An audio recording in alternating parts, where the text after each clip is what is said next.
Hi friends, welcome to Tilaka's Kitchen. நான் இன்னைக்கு சாம்பார் சாதம் செய்ய போறேன். நான் எத்தனை விதமான சாம்பார் சாதம் போட்டுருக்கேன். அதுல இதுவும் உண்டு. வாங்க வீடியோக்குள்ள போவோம். இப்போ 1 கப் அரிசி எடுத்துக்கிறேன், கீரி சம்பா. ஒரு 1/4 கப் மைசூர் பருப்பு எடுத்துக்கிறேன்.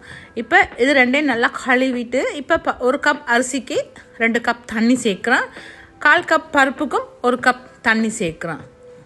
எக்ஸ்ட்ரா 1 கப் சேர்க்குறேன். நான் காய்கறிகள் இதில் சேர்க்குறபடியாக அந்த காய்கறிகள் அவிருக்கு எல்லாமே 4 கப் சேர்த்துருக்குறேன். இப்போ இதுக்கு ஒரு கத்திரிக்காய் வெட்டி நான் அதில் சேர்க்குறேன். மஞ்சள் பூசணியும் கொஞ்சம் பீசஸ் கொஞ்சம் சேர்க்குறேன். பீன்ஸ் வந்து ஒரு 4-5 பீன்ஸ் க்ளீன் பண்ணி அதையும் நான் அதுக்குள்ளே சேர்க்குறேன். இப்போ இதுக்கு பச்சை மிளகாய் 2 கீரி அதையும் அதில் சேர்க்குறேன். சின்ன வெங்காயம் ஒரு 8-10 போல் அதையும் சேர்க்குறேன். சின்ன வெங்காயம் சேர்த்துட்டு கேரட் ஒரு பெரிய கேரட்டாக பாதி கேரட் சேர்க்குறேன். தக்காளி பழம் பெரிய தக்காளி பழமாக ஒரு தக்காளி பழம் சேர்க்குறேன். சேர்த்து இதெல்லாம் நான் இப்போ ஒன்றா சேர்த்து அவிய விடுறேன். நான் எல்லாமே 4 கப் தண்ணி சேர்த்துருக்கிறேன். 1 கப் அரிசிக்கு 2 கப் தண்ணி, 1/4 கப் பருப்புக்கு 1 கப், மரக்கறிக்கு 1 கப். இப்போ இதுக்கு மஞ்சத்தூள் விட்டு நான் கொஞ்சம் சாம்பாரை அவிய விடுவோம். மஞ்சத்தூள் வந்து சாம்பாருக்கு கொஞ்சம் கூடுதலாக தூக்கலாக சேர்க்கணும். இப்போ பெருங்காயம் ஒரு பீஸ் சேர்க்குறேன்.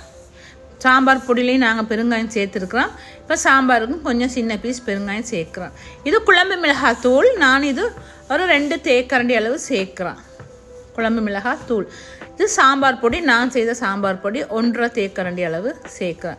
சேர்த்து இதெல்லாம் நல்லா மிக்ஸ் பண்ணுவோம். எல்லாம் நல்லா மிக்ஸ் பண்ணி அடிப்பிடிக்காமல் பார்க்கணும். ஏன்னா இந்த சாம்பார் சாதம் வந்து உடனே அடிப்பிடிக்க பார்க்கும். பாத்திரம் வந்து சில்வர் பாத்திரம்ன்றபடியாக.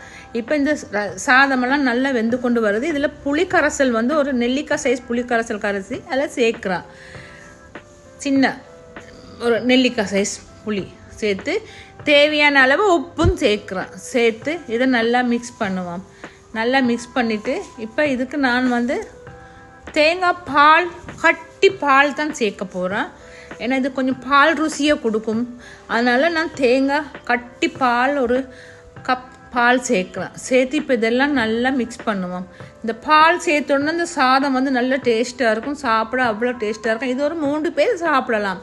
நாங்கள் 1 கப் அரிசி சேர்த்தாலும் மரக்கறியெல்லாம் சேர்க்க ஒரு 2 கப் அளவு வந்துடும். இப்போ ஒரு தாளிப்பொண்ணு கொடுத்தாச்சு. கடுகு, கருவேப்பிலை, வெங்காயம், பச்சை காஞ்ச மிளகாய் போட்டு தாளிப்பொண்ணு கொடுத்து சாதம் ரெடி ஆகிட்டு. பாருங்கள் இது எப்படி செய்யுதுன்னு சொல்லி.